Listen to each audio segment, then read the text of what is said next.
এই যে দেখেন আমাদের ঝালমুড়ির দোকান। চলেন এই ঝালমুড়িওয়ালার কাছ থেকে শুনি আমাদের দোকানে কি কি পাওয়া যায়। আচ্ছা, তুমি যে ঝালমুড়ি বেচো, তোমার ঝালমুড়ির দোকানে কি কি পাওয়া যায়? আমার ঝালমুড়ির দোকানে পাওয়া হচ্ছে প্রথমত এটা হচ্ছে বড়াইয়ের আচার, দ্বিতীয়ত হলো চালতার আচার, তৃতীয়ত আছে হচ্ছে স্পেশাল তেঁতুলের আচার। এখানে আর আছে ফুচকা, আলুর পাঁপড়। এখানে হচ্ছে আর একটা পাঁপড় আছে যেটা ছোটোবেলা আমি অনেক খেয়েছিলাম। আর স্পেশাল ঝালমুড়ি আছে, পিনিক মুড়ি আছে, ব্রেকআপ ফুচকা আচ্ছা, আছে। তোমার ঝালমুড়ির স্পেশাল মশলা দেখি। ঝালমুড়ির স্পেশাল মশলাটা হচ্ছে এই যেটা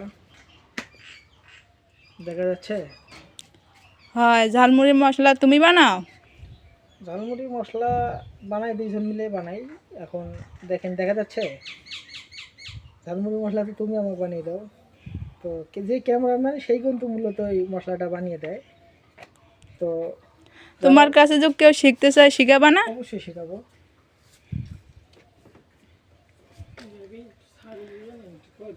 তোমার ঝালমুড়ির দোকান এর লোকেশন কই? আমার ঝালমুড়ি দোকানের লোকেশন মূলত হচ্ছে পীরগঞ্জ ওভারব্রিজের নিচে। আমি ওখানে 3টা থেকে রাত 10টা পর্যন্ত বসি।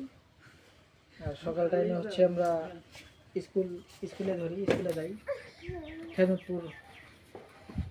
আর একটা ধরি হলো দারুণ ভেদা, ওটাও পীরগঞ্জ। তো যারা যারা খেবেন অবশ্যই চলে আসবেন। তো আমার এখানে স্পেশাল কটা জিনিস আছে, যদি আপনারা স্পেশাল খাইতে চান তো নাম ধরে বলতে হবে যে আপনার কাছে স্পেশালটা কী পাওয়া যাচ্ছে, তখন আমি বলবো যে স্পেশাল এটা আছে।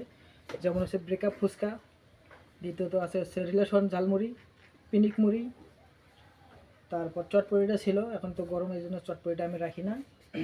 তো এই এখানে একটা সস আছে, সসটা এখন বানালাম। টমেটো সস না, এটা হচ্ছে তেঁতুল দিয়ে টকটা বানানো হয় ফুচকা, এই যে ফুচকা। আর এই যে আজকে এটা বানানো হলো, এটা হচ্ছে তোমার আচার কিটা বানাই দিছে? আচার যে ক্যামেরাম্যান সে আচারটা বানাই দিছে। এটা আসলে অনেক সুন্দর লাগে। তো যারা যারা খাবেন অবশ্যই চলে আসবেন।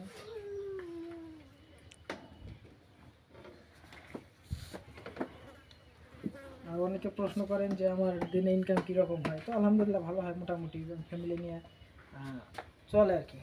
তো যারা যারা খাবেন অবশ্যই কিন্তু চলে আসবেন। এটা আরও চানাচুর মাখা খাইতে পারবেন, সিরাপ মাখা খাইতে পারবেন,